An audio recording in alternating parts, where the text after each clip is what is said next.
ഇന്ന് ഞാനിവിടെ രാവിലത്തെ ബ്രേക്ക്ഫാസ്റ്റിൻ്റെ കുറച്ച് കാര്യങ്ങളൊക്കെയാണ് കാണിക്കാൻ പോകുന്നത്. അപ്പോൾ ഇന്നൊരു സാമ്പാർ ഉണ്ടാക്കാമെന്ന് കരുതി, ഇഡ്ഡലിയും സാമ്പാറും. പക്ഷേ എനിക്ക് പണ്ട് എൻ്റെ ചെറിയ പ്രായത്തിൽ എനിക്ക് പരിപ്പിനോട് വലിയ താല്പര്യമില്ല. പരിപ്പ് കറിയൊക്കെ വെക്കുമ്പോൾ ഈ പരിപ്പ് കിടക്കുമ്പോൾ അതെടുത്ത് ഞാൻ മാറ്റി മാറ്റി കളയും. അപ്പം ഇപ്പം നമുക്ക് എല്ലാം എന്താണ് പരിപ്പാണെങ്കിലും പയറാണെങ്കിലും കടല ഇതെല്ലാം കഴിക്കണമെന്നുണ്ട്. അപ്പോൾ അതുകൊണ്ട് പരിപ്പ് കഴിക്കാൻ വേണ്ടി ഞാനത് പ്രത്യേകം എടുത്ത് അരയ്ക്കും. അരച്ച് പരിപ്പ് കറിയാണെങ്കിലും സാമ്പാറിലാണെങ്കിലും ഒക്കെ ചേർക്കും. അപ്പോൾ അതിൻ്റെ പ്രത്യേക ടേസ്റ്റും കൂടെ ഉണ്ട്. പച്ചമുളക് ഇച്ചിരി കൂടുതൽ എടുത്തിട്ടുണ്ട്, ഒത്തിരി എരിവ് വേണം ഇവിടെ. അപ്പോൾ അതുകൊണ്ട് മാക്സിമം ഒരു 5-6 പച്ചമുളകോളം ഞാൻ എടുത്തിട്ടുണ്ട്.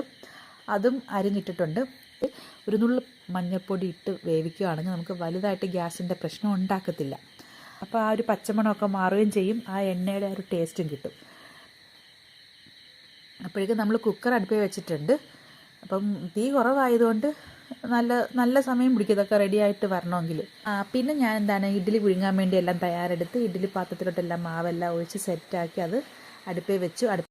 ആദ്യമേ പാത്രത്തിൽ വെള്ളം വെച്ചാണ് അടുപ്പിലോട്ട് വെച്ചത്. കറിവേപ്പില ഇട്ടിട്ടില്ല, കാരണം അത് മൂത്തങ്ങ് പോകുമല്ലോ എന്ന് വിചാരിച്ച് ആ പച്ചയ്ക്ക് തന്നെ കറിവേപ്പില ഞാൻ സാമ്പാറിൽ ഇട്ട് കൊടുത്ത് ഇച്ചിരി ഒന്ന് വറ്റിച്ചെടുക്കുക. അപ്പോൾ നമ്മുടെ സാമ്പാർ ഇവിടെ റെഡിയായി.